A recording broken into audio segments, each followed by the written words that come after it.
de l'affecter entièrement à l'investissement, parce que affecter un résultat à la section de fonctionnement peut être préjudiciable pour l'avenir, puisqu'il s'agit, ce résultat, d'une recette exceptionnelle, alors que quand on l'affecte au fonctionnement, le fonctionnement, par définition, c'est une récurrence de dépenses.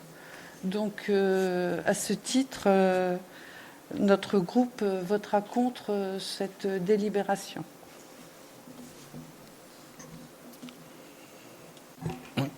Je comprends tout à fait votre remarque, Madame le maire. Madame l'ex-maire, pardon, puisque nous nous sommes souvent opposés justement sur ce sujet par le passé. Ceci dit, il faut quand même comprendre que le budget de fonctionnement 2020 a été fortement perturbé par la crise sanitaire. On y reviendra peut-être plus en détail dans le suite du Conseil. Donc, si vous permettez, Monsieur le maire. Merci, Monsieur le Sieur. Y a-t-il d'autres remarques ou d'autres questions? Nous allons soumettre au vote. Qui s'oppose? Donc, il y aura 7 contre. Hein. D'accord. Voté à la majorité. Merci. Donc, point suivant, modification des autorisations de programme et crédits de paiement AP et CP sur l'année 2020. C'est toujours Monsieur Le Sieur. Allez-y. Au Conseil municipal du 1er février 2011 a été approuvée l'utilisation par la ville de l'outil de gestion de programme pluriannuel des investissements que constituent les autorisations de programme et crédits de paiement.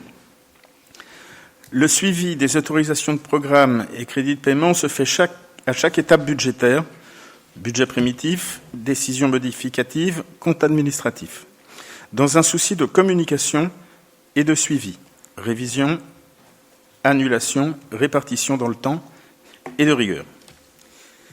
Compte tenu de l'avancée des travaux d'investissement en lien avec la crise sanitaire et le changement de municipalité, arrêt du programme de construction du CTM, entre autres, il convient d'ajuster quelques crédits de paiement sur l'année 2020. Les ajustements sont présentés dans le tableau ci-dessous, on peut le détailler si vous voulez. Construction du CTM, crédit de paiement au BP 2020, 1 24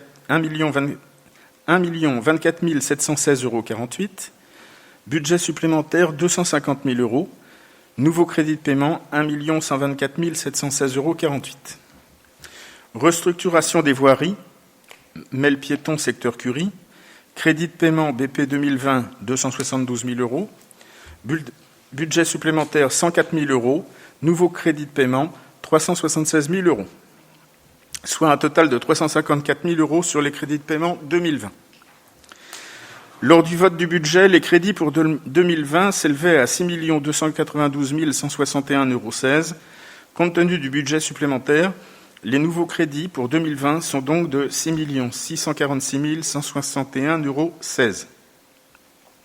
Il est proposé au Conseil municipal de se prononcer sur les nouvelles ventilations des crédits de paiement sur l'année 2020, ces derniers étant intégrés au budget supplémentaire. Y a-t-il des questions? Madame Beau, allez-y. Alors, il y a deux choses.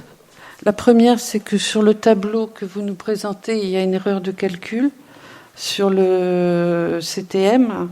Oui. 1 024 000 plus 250 000, ça ne fait pas le montant qui est inscrit, mais 1 274 000. Donc ça, c'est juste anecdotique, dirais-je. La deuxième chose, j'ai une question à vous poser sur le CTM, puisqu'il y a l'abandon de ce projet. Et dans la mesure où... Attendez, je mets mes lunettes pour être sûr de ne pas dire de bêtises.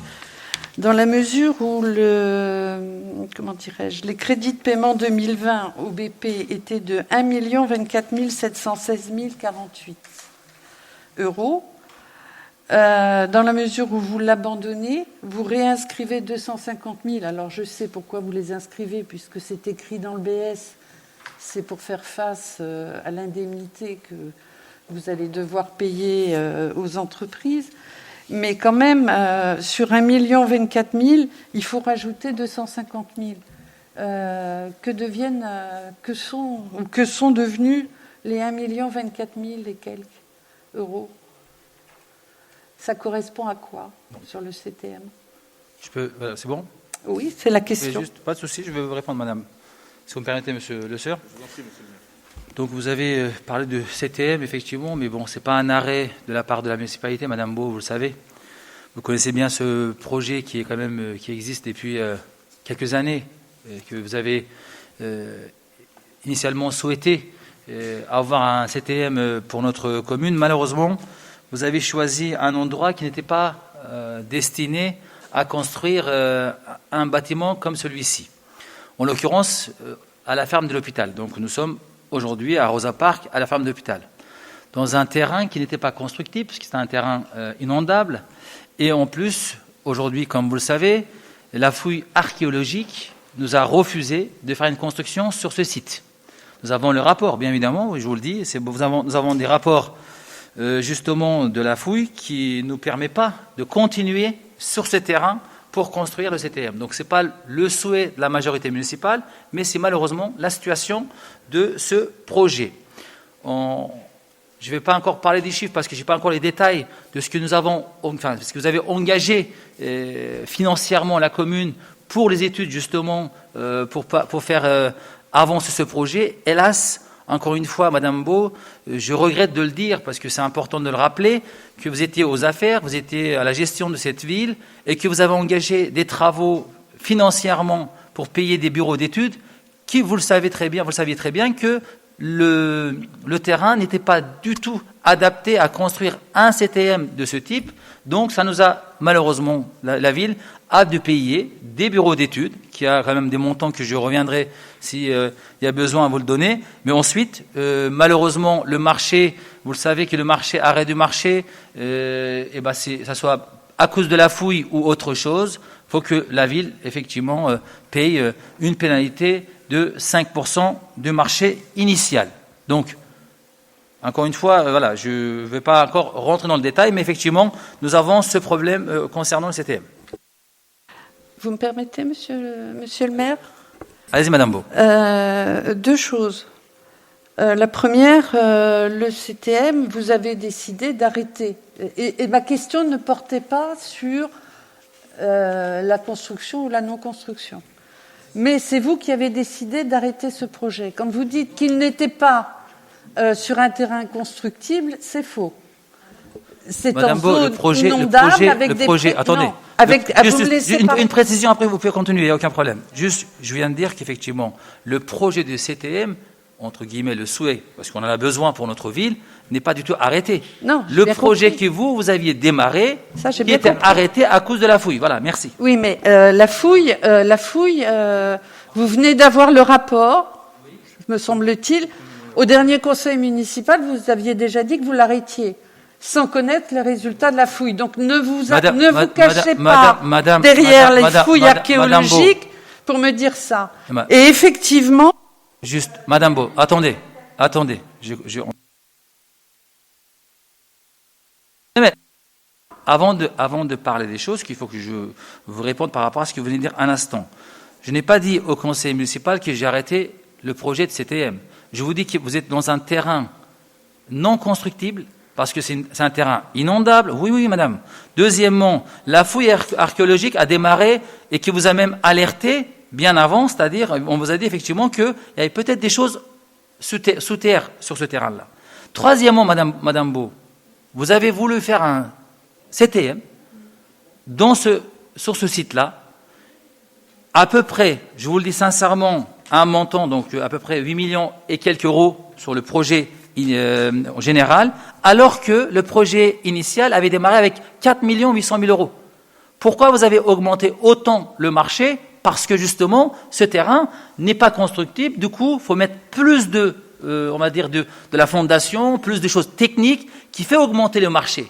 Donc, je suis désolé, nous avions aussi d'autres terrains et j'aurais bien voulu que, au lieu de proposer ça à des promoteurs ou à des entreprises à qui vous avez mis le tapis rouge pendant des années, à qui vous avez parlé justement le conseil municipal dernier. Faites attention, monsieur le maire, là, ça s'appelle de la diffamation, ce que vous êtes en train de faire. Monsieur Méchant, s'il vous plaît. Juste. Voilà. Donc, on avait un terrain qui était juste à côté. 8000 mètres carrés, c'est un terrain constructible pour faire un vrai CTM, mais vous avez préféré faire un projet avec une personne pour faire des entrepôts. Donc, je suis désolé, comment vous pouvez oser faire un CTM dans un lieu où on ne peut pas construire pour ce genre de bâtiment, avec la police de l'eau qui vous a alerté plusieurs reprises en disant que ce terrain était inondable, mais encore pire, Madame Beau, le terrain, il n'est pas à nous, c'est en location, ça appartient au SIAP. Vous avez voulu engager la ville avec un bail amphithéotique qui lui reste 30 ans ou 35 ans. Comment vous pouvez oser engager financièrement cette commune avec des montants colossaux, et que dans un terrain qui n'est pas constructible, alors que nous avions largement un terrain à construire pour ce CTM-là. Sur un terrain qui n'est pas à nous. Il faut savoir qu'il y a la ferme de l'hôpital pour tous les Valentonnais. On est en location. Ça s'appelle un bail amphithéotique. Voilà, merci. Monsieur le maire. Attendez, demandez-moi si je vous laisse déjà la parole, monsieur Perrichon. Vous avez oublié déjà comment ça se gère un conseil municipal? Je lève la main. D'accord, donc allez-y. Merci. Deux petites précisions. La première, c'est que vous, depuis tout à l'heure, vous employez le terme de terrain non constructible. À partir du moment où on répond aux prescriptions que nous impose le PPRI, et notamment pour les équipements publics, le terrain peut devenir constructible. Chose que nous avons fait pour le CTM et nous l'avons fait avec sérieux. Donc cessez de dire que le terrain n'est pas constructible. On a répondu aux injonctions du PPRI. Ça, c'est la première chose. La deuxième, je le dis, comme Madame Beau a pu le dire, c'est vous qui avez pris la décision d'arrêter le projet de CTM. Vous l'avez dit en séance lors du dernier conseil municipal. Vous le redites en séance là aujourd'hui. Donc voilà, à un moment donné, il faut simplement. Nous avons assumé le choix de faire le CTM parce que c'était le choix le plus pertinent qui nous semblait sur un terrain où c'est un bail amphithéotique, comme ça se fait dans beaucoup de collectivités, quelle que soit par ailleurs la sensibilité politique. Les bails amphithéotiques administratifs, il y en a beaucoup, et donc c'est des choses qui sont des pratiques courantes. Voilà, c'est tout. Merci, monsieur Perrichon, mais juste, vous pouvez éteindre votre micro, merci. Non, mais vous avez raison. En augmentant le budget, presque doubler le budget de construction des CTM, on peut le faire même sur la Seine, il n'y a aucun problème, vous savez. C'est selon, entre guillemets, notre choix, notre souhait. Moi, je n'engagerai pas la ville sur un terrain pour augmenter doublement le montant initial. C'est pas possible. Je peux pas. Financièrement, cette ville, elle ne peut pas supporter, justement, ces mauvaises gestions. Ce que vous avez fait, malheureusement, durant ces années. En parlant de CTM, Madame Beau, je suis désolé de vous dire ça, mais si la ville n'avait pas de foncier, n'avait pas de terrain, ok, il n'y a pas de problème. Seule solution, dans un terrain amphithéatique, on peut aller trouver une solution pour payer peut-être un peu plus cher pour avoir ce bâtiment. Or, nous avions des terrains que vous avez donné un projet officiel de 8000 mètres carrés. Ça nous suffisait largement pour faire notre CTM, Madame Beau. Merci. On arrête. Juste une petite précision, monsieur le maire.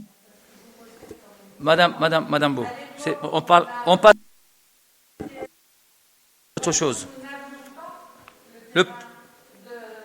Le point suivant. Merci. Bon. Ensuite, donc, toujours le point suivant sur le budget supplémentaire 2020. Donc, rapporteur toujours. Ah, pardon, on doit voter, oui. Vous voyez, vous mettez un peu, des fois, un peu hors de moi quand même. Hein. Voilà. Bon, en tout cas, s'il n'y a pas d'autres remarques, nous allons soumettre au vote. Qui s'oppose? 7 voix contre. Voté à la majorité. Okay. Qui s'abstient, pardon. Je pense que non, ils sont votés contre, donc c'est... Voilà. Donc, voté à la majorité. Merci. Ensuite, le point suivant, budget supplémentaire 2020. Donc, toujours rapporteur, monsieur Claude Le Seur. Allez-y. Le budget supplémentaire a d'abord pour objet de reprendre les résultats de l'année antérieure constatés à l'occasion de l'approbation du compte administratif.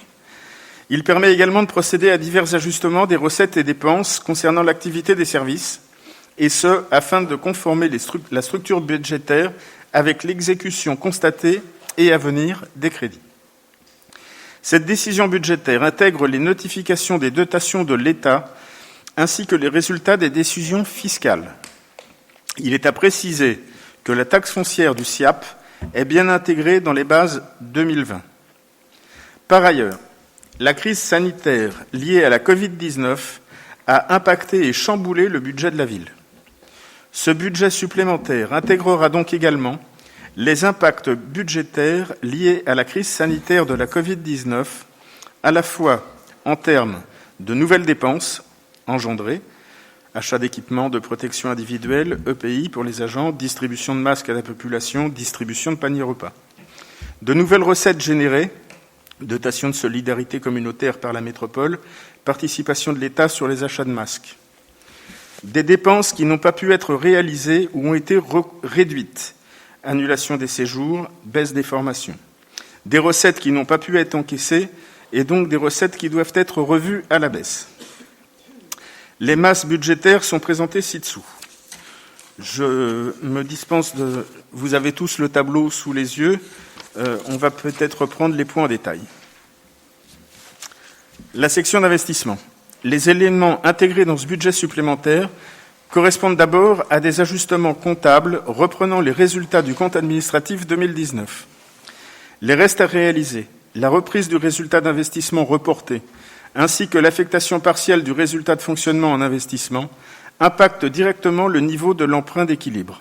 De plus, certains ajustements en recettes et en dépenses sont opérés en lien notamment avec le changement de municipalité, mais également avec des dépenses dont l'inscription était prévue en deux temps, au budget primitif et au budget supplémentaire sur l'année 2020. Il s'agit notamment des baux, maçonnerie, menuiserie, peinture, éclairage public et voirie. Les dépenses. Les restes à réaliser s'élèvent à 3 266 020 € 22 centimes. 62 382 pour les frais d'études divers. 337 060 € d'acquisition de terrain, dont le futur collège. 30 995,82 € pour les aménagements de terrain, engazonnement, déplantation et aménagement paysager. 210 957,33 € d'installation générale et travaux divers, dont les travaux dans les écoles, aménagement aire de jeu à l'école maternelle Jean d'Ursa, sécurisation de la toiture de l'école maternelle Casanova, réaménagement de l'école Jean Jaurès, remplacement de la chaufferie à Roland-Roche, construction d'un abri de rangement extérieur à la halte garderie Croizat, installation d'une vidéoprotection au gymnase Langevin. 82 856,14 € de travaux de voirie, travaux d'aménagement du carrefour Duranton-Michelet, agrandissement des trottoirs rue Aminata Traoré et avenue de la Plage Bleue. 90 705,42 € pour les matériels de transport. Une Piaggio, une citadine électrique Zoé 5 portes et 5 places, un utilitaire électrique Kangoo 2 places, une citadine thermique Twingo, un véhicule thermique Trafic 9 places. 104 031,38 € d'installation de voirie. Renforcement de l'éclairage public sur diverses rues, rénovation de l'éclairage public au chemin des Terres Douces et sur la rue Henri Janin, fourniture des panneaux de police, reprise de bateaux pour l'accessibilité des personnes à mobilité réduite. 46 185,97 € de travaux de mise en conformité des réseaux d'assainissement et des travaux sur les réseaux électriques. 34 296,43 € de matériel et outillage d'incendie, renouvellement des bouches d'incendie et création de bouches d'incendie. 4 124,08 € de matériel et divers outillages techniques, barrières anti-stationnement, panneaux, etc. 57 530,80 € de matériel de bureau et d'informatique, 128 155,62 € de matériel et mobilier divers. Les études. Les études pour la construction du complexe sportif sur le site de la Fontaine Saint-Martin, 250 000 €. Les études pour la relocalisation du centre technique municipal, 85 000 €. Les études pour l'implantation de la police municipale, 45 000 €. Les études pour la réhabilitation de l'ex-foyer Gulliver, 30 000 € et une réaffectation des crédits pour un achat de licence Microsoft, 5 100 €. Les immobilisations corporelles, 1 127 200, dont la climatisation du magasin principal au niveau des archives, 15 000 €. L'achat de tapis de sécurisation anti-glisse dans les écoles, 21 000 €. Enveloppe pour les clôtures, murs et clôtures légères, 50 000 €. Un complément de crédit pour les baux, 245 000 €, dont maçonnerie, 80 000 €, menuiserie, 15 000, peinture, 20 000, éclairage public, 80 000, voirie, 50 000. Un complément de crédit pour les travaux de mise en accessibilité de voirie, pour 60 000 €. Une enveloppe pour l'acquisition de véhicules, 98 100 €. Le changement de sol à la salle Rosa Park, 60 000 €. Une enveloppe pour les matériels et outillages divers de défense contre l'incendie, 31 000 €. Un complément de crédit pour les classes supplémentaires à Vallon, 50 000 €. Les travaux de résorption d'humidité et de remontée d'odeur à l'école maternelle Éluard, 25 000 €. Une enveloppe pour les achats de jeux et cours et de sol souple, 145 000 €. Une enveloppe pour le changement de sol au gymnase Lanvin, 200 000 €. Une enveloppe pour le projet école numérique, 65 000 €. Une réaffectation des crédits pour l'achat de licence Microsoft, moins 5 100 €. Et une réaffectation des crédits pour divers matériels pour le télétravail, 20 000 €.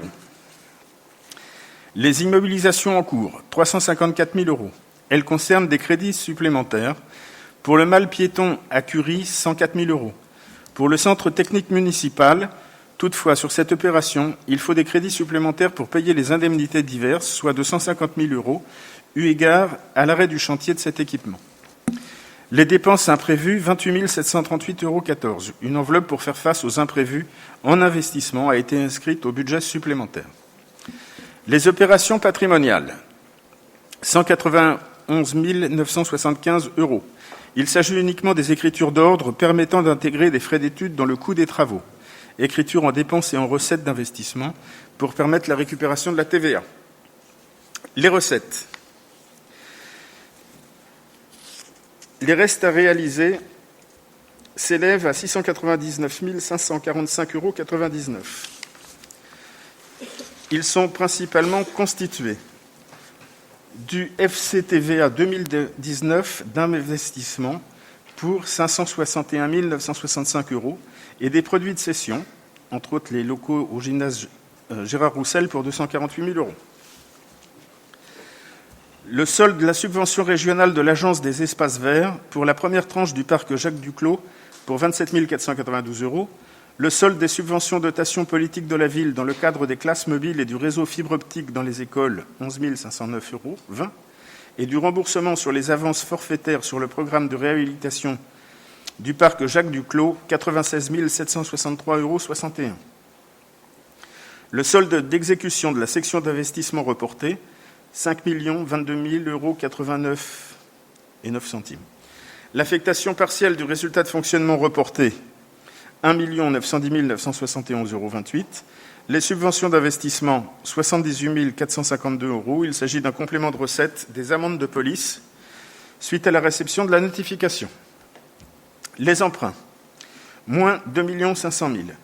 L'annulation des inscriptions budgétaires pour l'emprunt, moins 2 500 000 €, la collectivité ne conservant une ligne d'emprunt que d'1 million d'euros. Les opérations d'ordre de transfert entre sections, moins 20 000 €. Il s'agit d'un ajustement par rapport au réalisé des dotations aux amortissements. Et les opérations patrimoniales, 191 975 €. La section de fonctionnement. Comme il a été indiqué en préambule, c'est que cette section est notamment impactée par la crise sanitaire de la Covid-19. On note par ailleurs, par divers ajustements en dépenses et en recettes, au regard des notifications portant sur la dotation forfaitaire, de la dotation globale des fonctionnements ainsi que sur les recettes fiscales. Les dépenses, charges à caractère général, 411 000,10 €. Elles concernent notamment les dépenses non réalisées ou réduites en lien avec la Covid-19 pour moins 115 350 €, à savoir annulation de séjour, annulation du forum d'information de la jeunesse et de la cérémonie citoyenne, réduction des formations et annulation de sortie. La réaffectation de crédit pour l'achat de divers matériels pour le télétravail, moins 20 000 euros. La réaffectation de crédit pour la jeunesse pour les animations de Noël du service, 7 500 euros. Une enveloppe pour les missions de communication, 44 000 euros. Une enveloppe complémentaire pour Noël à Valenton, 85 000 euros.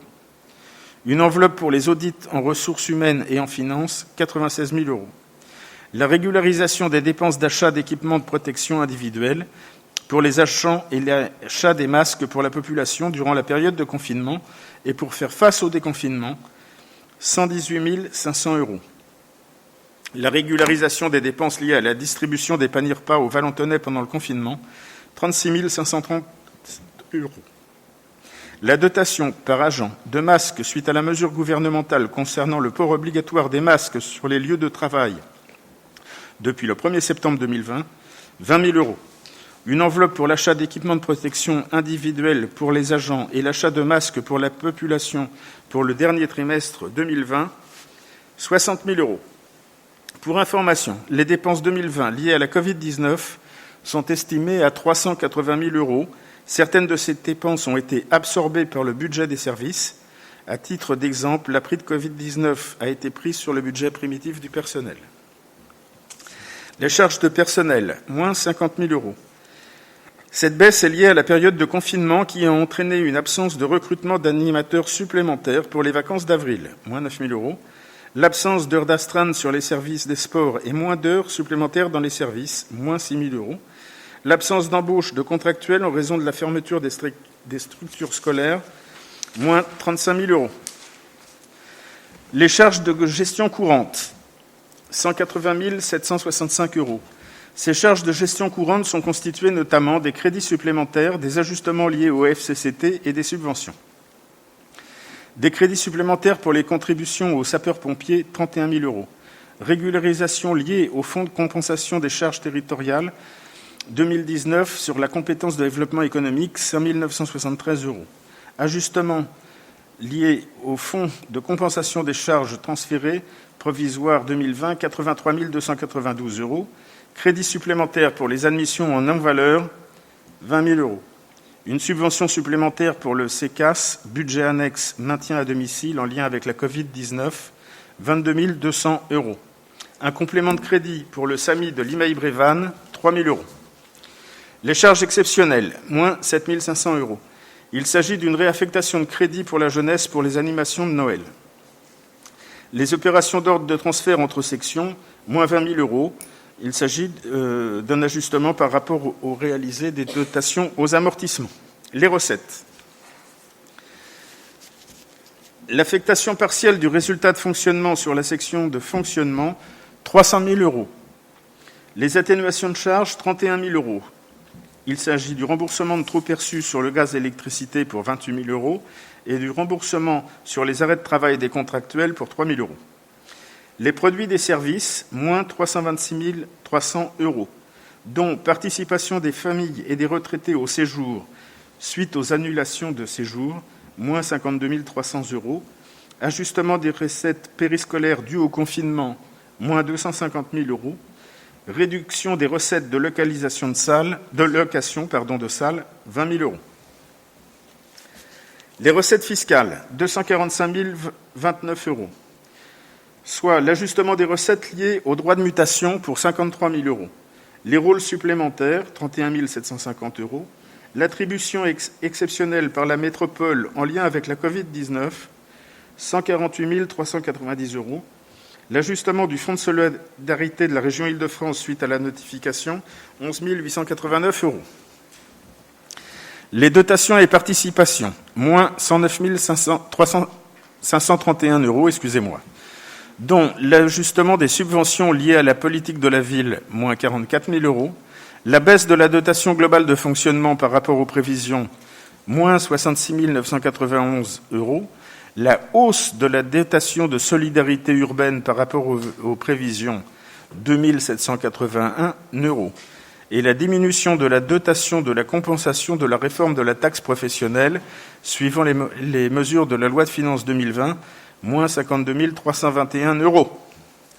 Les produits exceptionnels, 374 000,77 euros, soit remboursement par les assurances suite à des sinistres, 5 280 €, remboursement par l'État de l'achat des masques visés par l'instruction ministérielle du 7 mai 2020, 46 792 €, et enfin le remboursement par le territoire du trop perçu sur le fonds de compensation 2019, soit 216 845 €, dont 1 292 € sur les eaux pluviales, 19 818 sur le plan local d'urbanisme et 195 735 € sur le renouvellement urbain.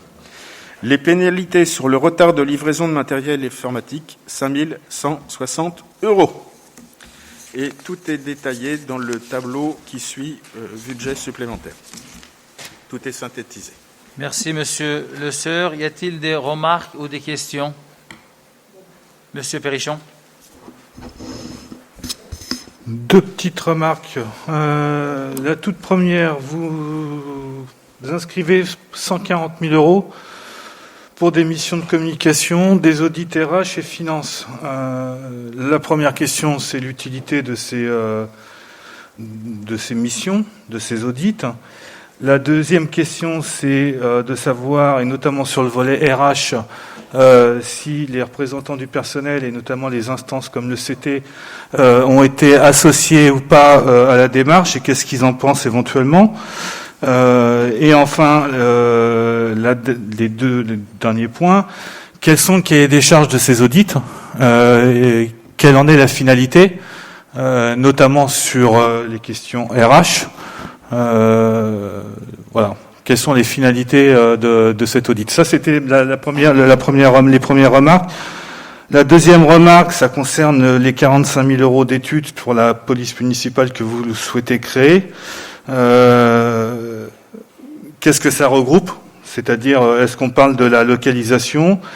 Est-ce qu'on parle d'une organisation? Est-ce qu'on parle d'un projet global?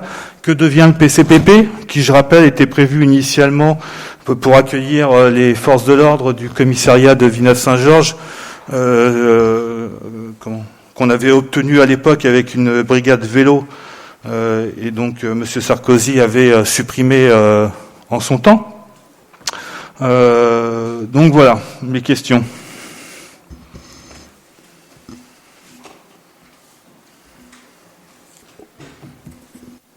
Oui, d'abord pour les audits, Monsieur Perrichon, c'est bon? Pour les audits, Monsieur Perrichon, comme vous le savez, quand il y a une nouvelle municipalité s'installe, une majorité municipale qui arrive, il est tout à fait normal que la nouvelle majorité puisse faire un constat, état des lieux, si je peux me permettre, savoir dans quel état cette ville se trouve. C'est normal quand on fait des audits financiers, audits RH, audits général, c'est tout à fait logique. Dans toutes les villes, ça se passe comme ça, pour qu'on puisse ensuite, après état des lieux, puisse démarrer notre mandat. Première réponse par rapport à l'audit. Deuxième réponse concernant la police municipale. Aujourd'hui, pour installer, parce que la ville de Valenton n'a jamais été dotée d'une police municipale, Monsieur Perrichon, comme vous le savez, une police municipale, ça demande effectivement un lieu, un local, l'emplacement, c'est-à-dire quel endroit, effectivement, on va pouvoir mettre cette police municipale pour qu'elle soit accessible, pour pouvoir toucher toute la ville. Donc, toute une question aussi d'étude de le lieu, le local, l'installation, plus vraiment le périmètre. Donc c'est normal qu'effectivement il y a une étude sur ce sujet-là parce que la municipalité n'est pas, on va dire, apte à répondre à ces demandes. Donc il faut quand même faire avec un bureau d'études vraiment bien spécialisé pour vraiment installer notre police municipale dans les meilleures conditions et à un endroit effectivement qui soit vraiment bien adapté à la police municipale. Voilà. Donc c'est la deuxième réponse. Est-ce que vous avez pu... Sur l'audit, vous répondez pas. Sur l'audit, vous me dites que c'est juste normal quand il y a un changement de municipalité, mais vous me répondez pas sur les finalités de l'audit, et notamment sur le volet RH, c'est-à-dire quelles vont être les conséquences derrière pour les personnels.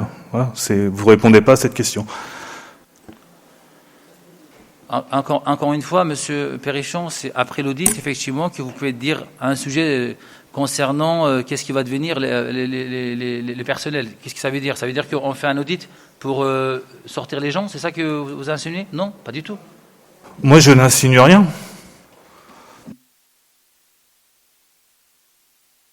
Madame Beau, allez-y. Pour finir et vous répondre sur l'audit, notamment, le plus simple, c'est Moi, je peux comprendre que vous fassiez des audits. Effectivement, ça se fait.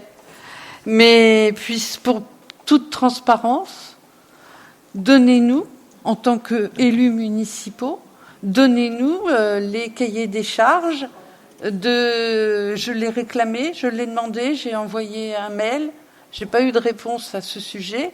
Donnez-nous les documents pour que l'on puisse lever toute ambiguïté sur les questions qu'on peut se poser, effectivement, sur le devenir des personnels communaux et tout ça. Donc, vous nous donnez les cahiers des charges, on en prendra connaissance, et comme ça, l'affaire sera réglée. Ça, c'est la première chose. Puis-je me permettre de continuer ? Moi, je voulais revenir aussi...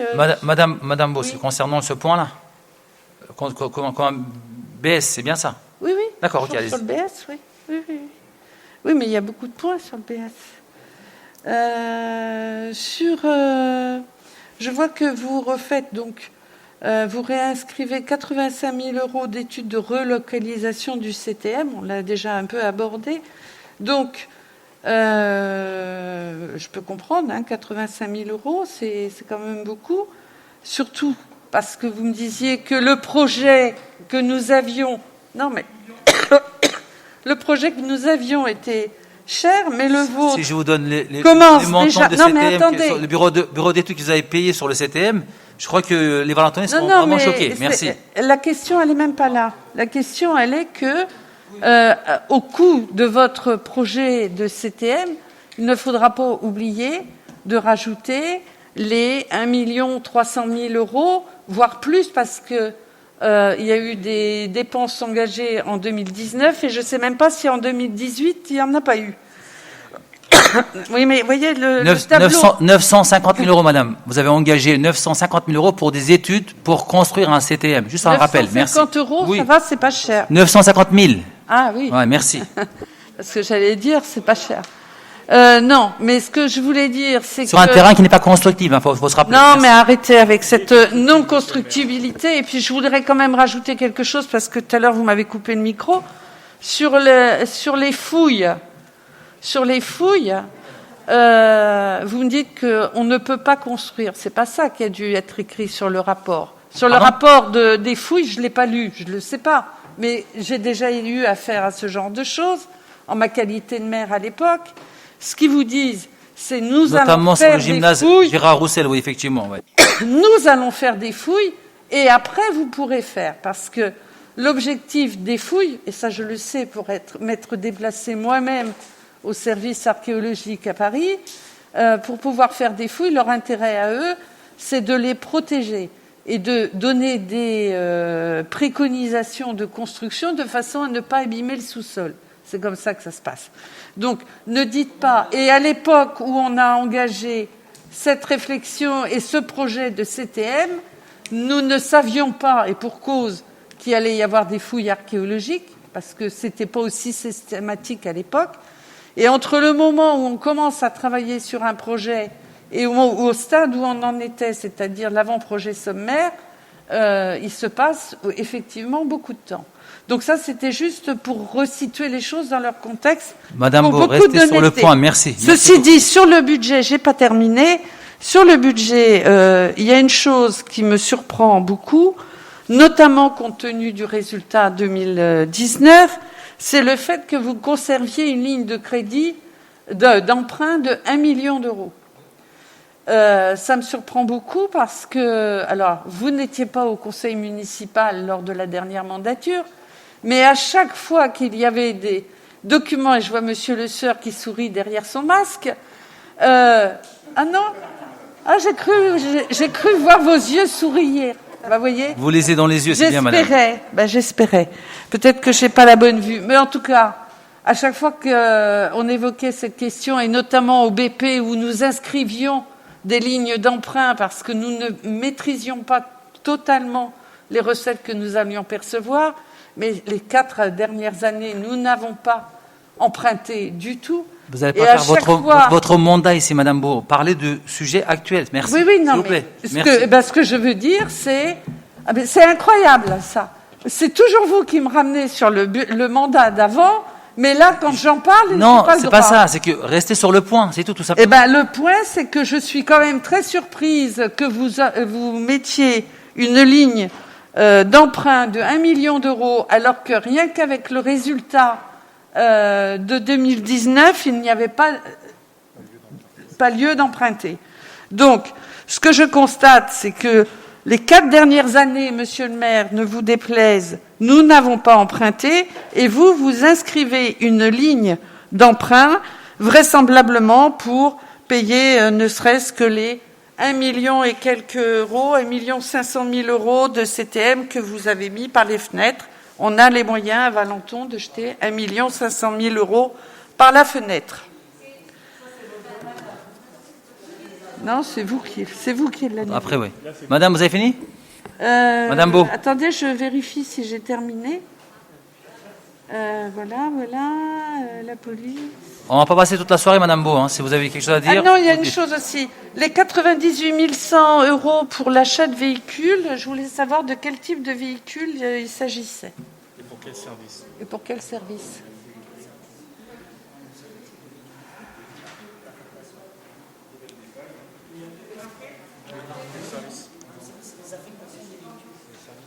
Dans le BS, vous n'avez pas les détails, Madame Beau? Non, il semble pas. Bah, sinon, on peut vous transmettre, l'administration peut vous transmettre les détails. Voilà. Sur le BS, c'est 98 100 euros. Oui, mais justement, de il plus. n'y a pas les détails de véhicules, parce que vous parlez des véhicules. Non, et les véhicules, c'est écrit. Alors, qu'est-ce que vous voulez savoir, là? Bah, je voulais savoir quels étaient tous les véhicules. C'est pour quel service? Voilà, c'est ça. C'est les services qui nous... Madame Beau, des services, comme vous le savez, vous avez été déjà maire, comme vous le dites assez souvent. Donc, vous le savez que les services nous remontent les besoins et nous commandons, tout simplement. Voilà. Et parce qu'il y avait déjà eu... Non, mais moi, c'est parce que vous l'inscrivez en BS. Ah, C'est parce que vous l'inscrivez en BS que je vous pose la question. Parce qu'il y avait déjà eu des sommes d'inscrites au BP. Donc ça là, doit c'est être- ça doit être en 98 000. 90 000 euros de reste à réaliser. ah d'accord. Les véhicules, plus 98 000 de nouveaux véhicules. Oui. C'est pour ça que je vous pose la question. Je sais bien que les services Donc- pour monter les... Donc je vous demande pourquoi on a besoin de cette somme supplémentaire pour doter, je suppose, de véhicules supplémentaires Vous allez répondre à sur la ville. À quoi ça correspond, c'est tout. Est-ce qu'il vous fait fermer votre micro parce que monsieur le maire, pardon. merci. Juste un point, mais que vous devriez connaître.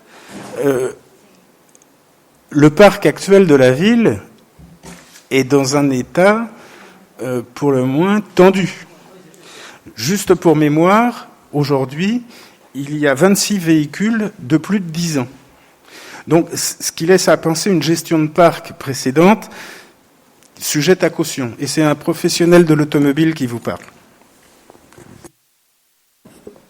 Juste quelques mots concernant ce que vous avez évoqué par rapport à la question que vous avez posée concernant le 1 million d'euros que nous avons laissé en ligne d'emprunt, effectivement.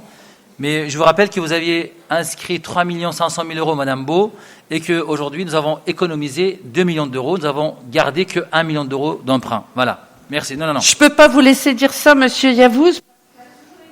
Merci, Madame. Bon.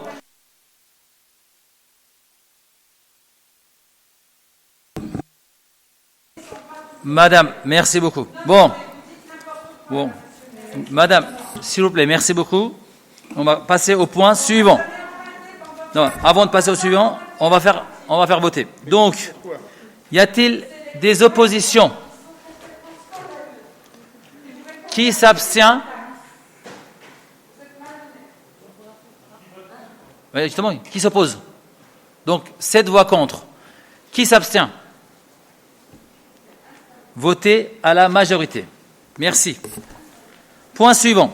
Modification de la subvention 2020 du CCAS et son budget annexe maintien à domicile.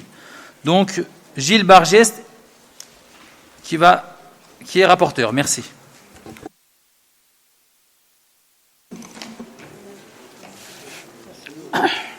Donc, modification de la subvention 2020 du CCAS et de son budget annexe maintien à domicile. La municipalité s'attache à mettre en œuvre et à développer les solidarités.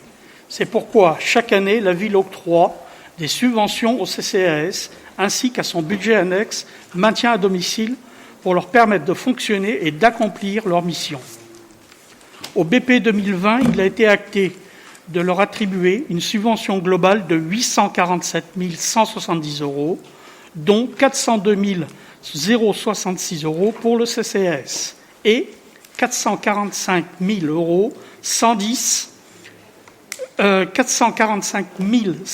€ pour le budget annexe maintien à domicile. Toutefois, la crise sanitaire liée à la Covid-19 a impacté les deux budgets, entraînant des dépenses non réalisées, par exemple le Forum du handicap, mais également des recettes en diminution ou des recettes qui risquent de baisser. Par ailleurs, cette crise a également généré de nouvelles dépenses, distribution de paniers épicerie, des équipements de protection individuelle en lien avec la Covid-19, ainsi que des dépenses supplémentaires, prestations CIREV. Face à tout cela, un ajustement des subventions du CCAS et de son budget annexe maintien à domicile est nécessaire. En ce qui concerne le CCAS, et malgré la crise sanitaire, le réalisé 2020 permet de dégager un excédent de 36 000 € au niveau de la masse salariale et des prestations non réalisées. Il est donc proposé de diminuer de 36 000 € la subvention 2020 du CCAS. Quant au secteur maintien à domicile, il a été fortement impacté par la crise. En effet, les prestations de portage de repas ont augmenté. Des pertes de recettes sont donc à envisager. Enfin, des dépenses en équipement de protection individuelle EPI en lien avec la Covid-19 ont dû être affectées. Afin de rétablir l'équilibre sur ce budget, il est donc proposé d'augmenter de 58 200 € la subvention d'équilibre du maintien à domicile pour 2020. Ces deux ajustements impliquent donc un abondement de 22 200 € de la subvention globale, qui serait donc portée à 869 370 € avec la répartition suivante. 366 060 € pour le CCAS et 503 310 € pour le maintien à domicile. Il est proposé au Conseil municipal d'adopter ces nouveaux montants de subventions pour l'année 2020. Merci, Monsieur Bargès. Est-ce qu'il y a des questions, des remarques? Pas de questions, pas de remarques. Je soumets au vote. Qui s'oppose? Qui s'abstient? Votez à l'unanimité. Merci à vous. Point suivant. Garantie d'emprunt et convention de réservation. Valoffice Habitat, au péage du Val-de-Marne, qui est dans un projet de construction qui est en cours actuellement, avec 18 logements locatifs sociaux au 17 rue Gutenberg, donc dans le quartier de Pompadour. Et Valoffice nous sollicite la ville de Valenton pour être garante de cet emprunt. En contrepartie, il va bien sûr octroyer un contingent communal de 20%. 4 logements, donc sur les 18, T2T2 et 2T3, type 3. Voilà. Donc je vous propose d'accorder à Valoffice Habitat la garantie d'emprunt qu'il demande à hauteur de 100% et de m'autoriser à signer avec ce groupe la convention de réservation de logements pour disposer d'un contingent communal. Est-ce que vous avez des remarques ou des... Monsieur Perrichon. Juste une petite remarque, si vous me permettez.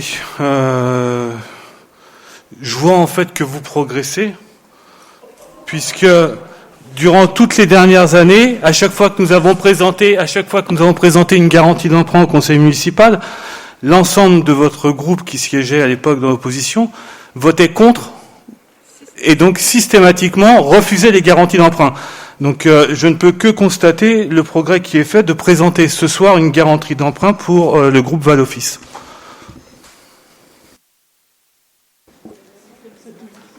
Bon, merci pour cette remarque, Monsieur Perrichon. Et ouais, en même temps, oui, c'est vrai, vous avez raison. Mais progresser, oui.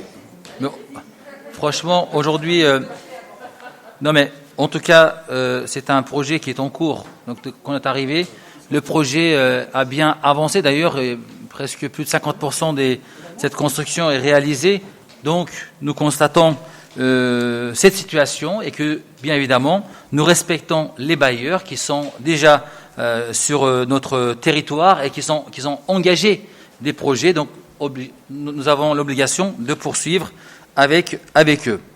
Donc, est-ce qu'il y a d'autres remarques? Pardon, Madame Beau, allez-y. Non, c'était juste me permettre une petite, pour compléter ce que vous êtes en train de dire, Monsieur Yavuz. Je suis contente que vous respectiez les bailleurs.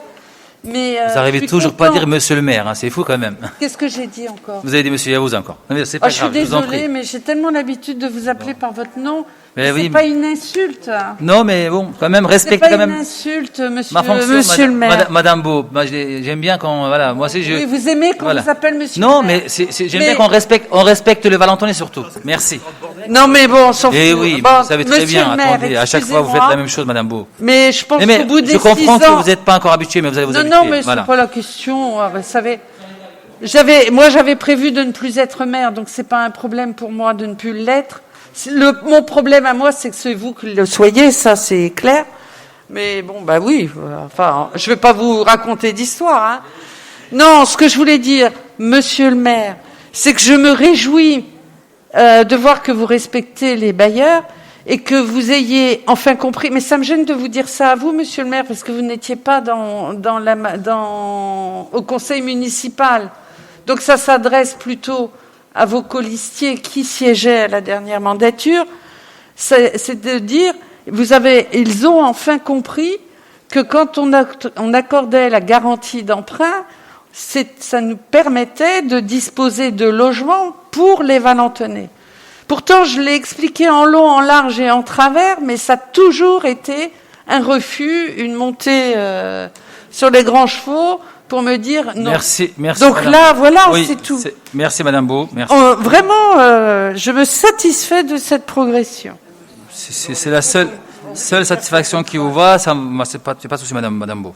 Très bien. Donc, est-ce qu'il y a d'autres remarques, d'autres questions? Donc, on va faire 2 votes. Donc, nous allons d'abord voter pour la garantie d'emprunt. Donc, y a-t-il des oppositions, des abstentions? Voter à l'unanimité. Deuxième vote, nous allons procéder au vote m'autorisant à la signature de la convention pour réserver justement les logements que j'ai cités à l'instant. Y a-t-il des oppositions, des abstentions? Voter à l'unanimité. Je vous remercie. Affaires générales. Donc,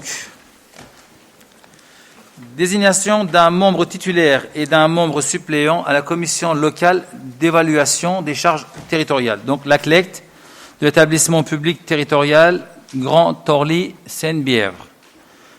Donc, pour rappel, la commune de Valentin est membre de l'établissement public territorial, donc EPT 12. La délibération concerne la présentation de notre commune à la commission locale d'évaluation des charges territoriales, donc la CLECT. Cette commission s'occupe de déterminer les fonds de compensation des charges territoriales, qui est versé au territoire par chaque commune membre pour que le territoire puisse prendre en charge les compétences qui lui ont été transférées. Par exemple, la collecte des déchets ménagers. Pour y représenter la commune, donc je propose, s'il y a des candidats, opposition non, d'accord, donc je propose la candidature de Monsieur Claude Le Seur pour représenter la ville en titulaire et Madame Hassana Sadikié en suppléante. Est-ce que vous avez des remarques, des questions sur cette délibération? Qui s'oppose? Qui s'abstient? 7 abstentions. Votées à la majorité. Je vous remercie.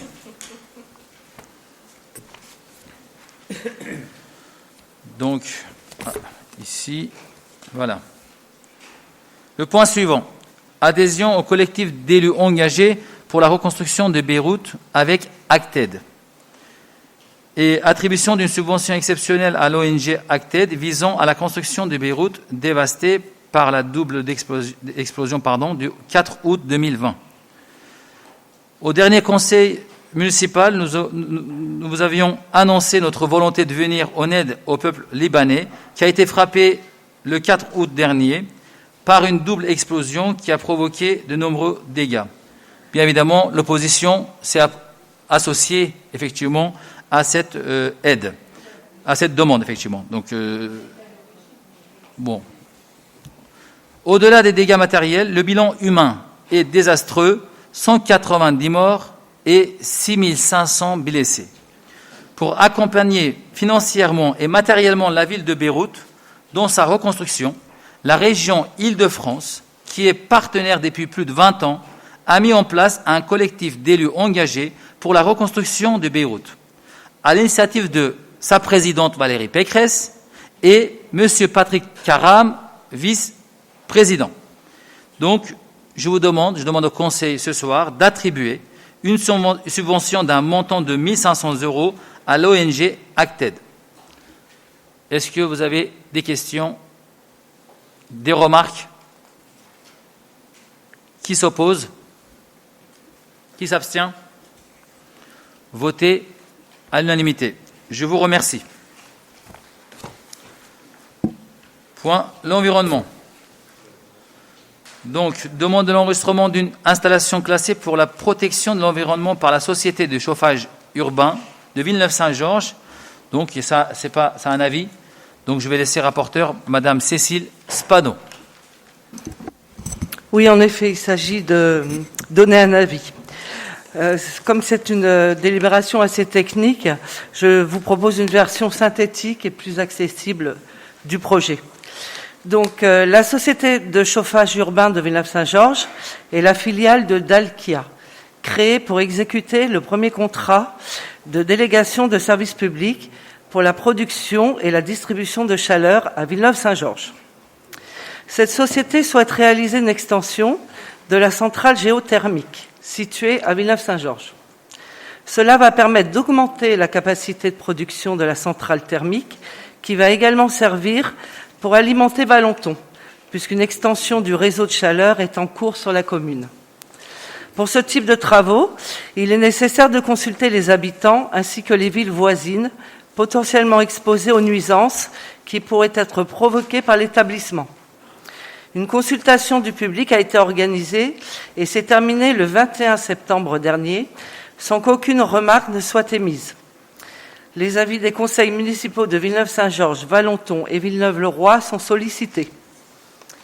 S'agissant d'une extension et les précautions d'usage ayant été prises pour limiter les impacts, il est proposé au conseil municipal de donner un avis favorable à ce projet de travaux sur la centrale géothermique et donc à la demande d'enregistrement de l'installation telle que sollicitée par la Société de chauffage urbain de Villeneuve-Saint-Georges. Merci Cécile. Y a-t-il des avis défavorables? Parce qu'il faut donner un avis, je pense. Donc, est-ce que tout le conseil unanimement donne avis favorable ou pas? Voilà. Pas d'opposition? On ne peut être que favorable dans la mesure où c'est nous qui avons travaillé pour la création de la géothermie sur Valenton. Ce serait dommage de changer d'avis maintenant que nous sommes dans l'opposition. Merci Madame Beau. Donc, un avis favorable du Conseil. Politique de la ville. Donc, présentation du rapport annuel de la politique de la ville sur l'année 2019. Je vais laisser notre maire adjoint Kamel Belkiri, qui est délégué à l'innovation citoyenne et développement numérique, présenter ce rapport. Merci, Monsieur le maire. Présentation du rapport annuel de la politique de la ville sur l'exercice 2019. Dans le cadre de la loi du 21 février 2014 de programmation pour la ville et la cohésion sociale urbaine, l'État fixe le nouveau cadre de la politique de la ville par la mise en œuvre des nouveaux contrats de ville nouvelle génération pour la période de 2015 à 2022. Le décret du 3 septembre 2015 impose aux communes signataires d'un contrat de ville de rédiger un rapport annuel sur la mise en œuvre de la politique de la ville. À ce titre, Valenton présente son bilan pour l'année 2019. Ce rapport dresse un bilan des actions menées dans le cadre du contrat de la ville pour l'année 2019 et présente les perspectives 2020 visant, une fois mise en œuvre, la réduction des inégalités sociales et spatiales dans les quartiers prioritaires situés sur le territoire communal. Ce rapport a été présenté lors de la réunion du Conseil citoyen du 3 novembre 2020 et aucune remarque n'a été émise. Il est donc proposé au Conseil municipal de prendre acte du rapport annuel de la politique de la ville sur l'exercice 2019 et de la transmettre à l'établissement public territorial Grand Orly Seine-Bièvre, qui exerce de plein droit depuis le 1er janvier 2016 la compétence liée à la politique de la ville. Merci, Monsieur Belkiri. Donc, c'est un don-acte, il n'y a pas de vote. Si vous avez des remarques ou des questions. Pas de questions, pas de remarques. Je vous remercie. Le point suivant, politique sociale. Donc, admission en non-valeur sur un pays des régies préscolaires et diverses. Donc, rapporteur, Madame Evelyne Berdier. Merci, Monsieur le maire. Malgré l'effort consenti par la municipalité en matière de politique tarifaire en lien avec le quotient familial et de tarification des services aussi essentiels que la restauration scolaire, les accueils de loisirs sans hébergement du mercredi et des vacances, l'accueil pré- et post-scolaire, les accueils en structure petite enfance, les centres de vacances, certaines familles se trouvent dans l'impossibilité de s'acquitter de leurs factures. 2 procédures permettent d'éteindre toute ou partie de leurs dettes. Il s'agit des remises gracieuses à l'initiative de la ville, après examination des situations individuelles par le service social et le CCAS, ou alors les admissions en non-valeur proposées par Madame la trésorière principale, qui constate après recherche, démarche, tentative de recouvrement par huissier ou par recouvrement sur salaire, compte bancaire, prestations sociales, que les débiteurs sont introuvables ou insolvables. Par saisine en date du 22 septembre 2020, Madame la trésorière nous propose d'appliquer cette dernière procédure pour un état d'un montant de 72 249,97 € établi par ses services et portant pour la quasi-totalité sur la régie périscolaire. Plusieurs familles sont concernées pour des dettes sur la période de 2008 à 2019, soit 11 ans, au motif de reste à recouvrir inférieur au seuil de poursuite, poursuite sans effet, décédé et demande de renseignement négative. Nous vous proposons de valider la demande présentée par Madame la trésorière au titre de l'exercice 2020.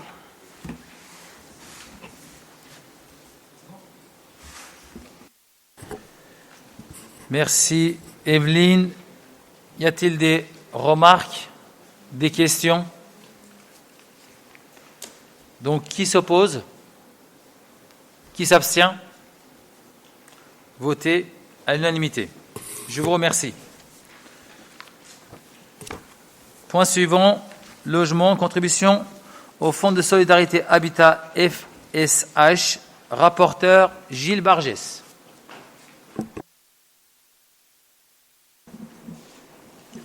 Merci, Monsieur le maire. Donc, contribution au Fonds de solidarité habitat, le FSH. Le FSH, outil financier du plan départemental d'action pour le logement et l'hébergement des personnes défavorisées. Le FSH finance également des actions d'accompagnement social liées au logement et s'étend aussi aux impayés d'eau, d'énergie et de téléphone. Les aides sont accordées sur constitution d'un dossier par un travailleur social pour l'accès au logement et pour le maintien dans les lieux. Au titre de l'année 2019, 43 foyers valentonnais contre 96 en 2018 ont pu bénéficier de ces aides. Ont été attribuées 29 aides à l'accès au logement et 14 aides au maintien dans les lieux, pour un montant total de 43 964,70 €.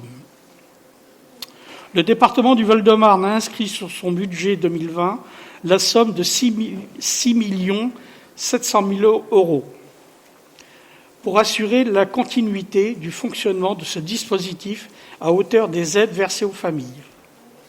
La ville est sollicitée par le conseil départemental du Val-de-Marne pour abonder au fonds du FSH. À ses côtés, sur la base du volontariat à la hauteur de 0,15 centimes par habitant. Je vous propose d'accorder cette participation d'un montant total de 2 229,75 € pour 14 865 habitants que comprend la ville.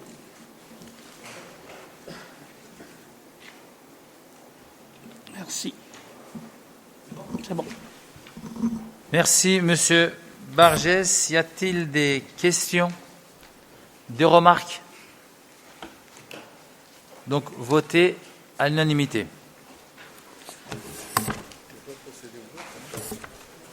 C'est ça? Très bien. Donc, on arrive à la fin, avant de clôturer la séance du Conseil, je voudrais vous annoncer le prochain Conseil municipal se tiendra jeudi 10 décembre. Voilà. Et selon l'évolution de la situation, si la loi a été votée pour faire un conseil municipal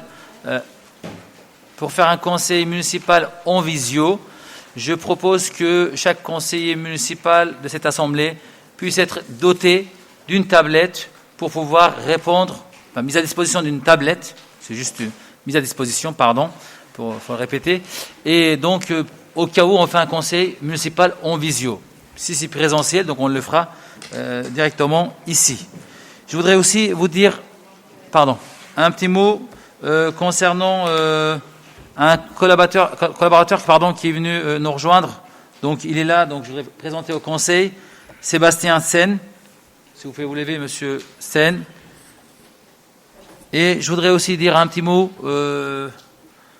pour celui qui était chez nous depuis X années, depuis près de 20 ans, qui est notre directeur général adjoint, Florent Dallène, qui a fait aujourd'hui, qui a eu, on va dire, privilège de faire son dernier conseil, car c'est une personne qui travaille pour notre ville depuis 20 ans, et donc il a choisi de partir pour d'autres aventures. Donc au nom du conseil municipal, au nom de la collectivité, je voudrais lui remercier pour tout le travail qu'il a pu réaliser durant toutes ces années. Et j'ai pas eu la chance de travailler longtemps avec vous, dommage, mais en tout cas je vous souhaite vraiment beaucoup de réussite dans votre prochaine fonction, et que, comme on dit, un bon vent pour vous, et merci d'être ce que vous avez été pendant des années.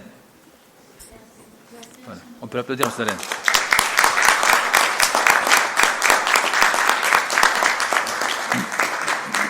Madame Beau, allez-y. Je voudrais juste demander une petite précision pour savoir quelles sont les fonctions de ce nouveau cadre. Je ne crois pas que vous l'ayez dit. Ça, c'est... Non ? Vous avez dit un nouveau cadre, mais vous n'avez pas donné sa fonction. Non, un collaborateur de cabinet. Voilà. Ah, excusez-moi. Voilà. Alors, j'étais peut-être ailleurs parce que je pensais à une autre question. Je vous la pose en fin de séance parce que je ne pouvais pas la poser en question orale dans la mesure où j'ai eu le flash après la date fatidique pour laquelle je devais vous envoyer cette question. Juste une demande de précision. Pour les tribunes des groupes, on est bien d'accord que le règlement prévoit de l'envoyer le 12 de chaque mois? Oui, normalement c'est ça. Bon, comme c'était la première fois, vous nous avez autorisé au 29 octobre.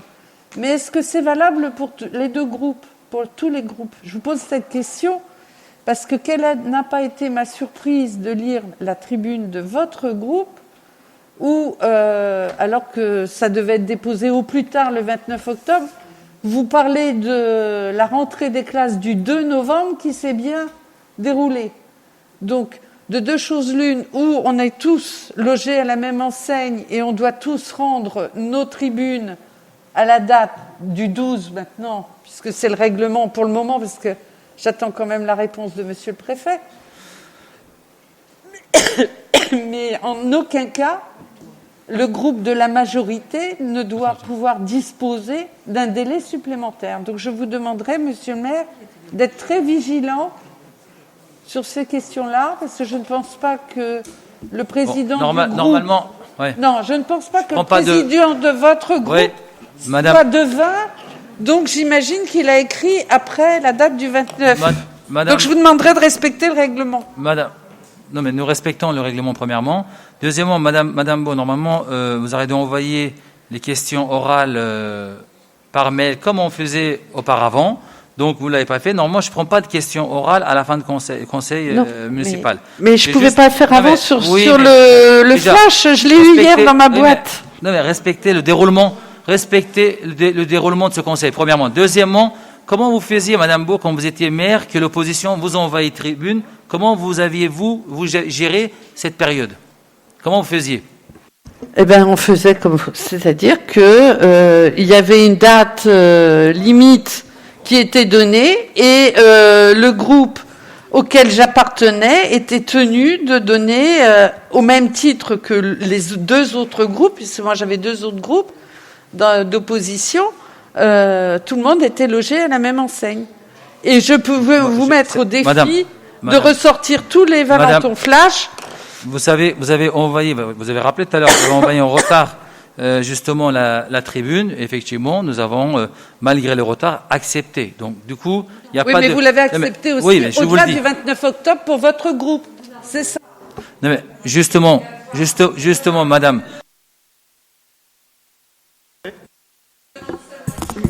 Madame Beau, quand vous parlez de devin, à propos du flash, je voudrais quand même vous rappeler le flash où les résultats du vote ont été communiqués avant la tenue du conseil municipal. Alors, qui était devin à l'époque? Merci, monsieur le Sieur. Vous voyez, donc, ce sera, comme disait Madame Beau. Donc, je vais clôturer cette séance de conseil. Je vous remercie à tous et je vous souhaite une très bonne soirée.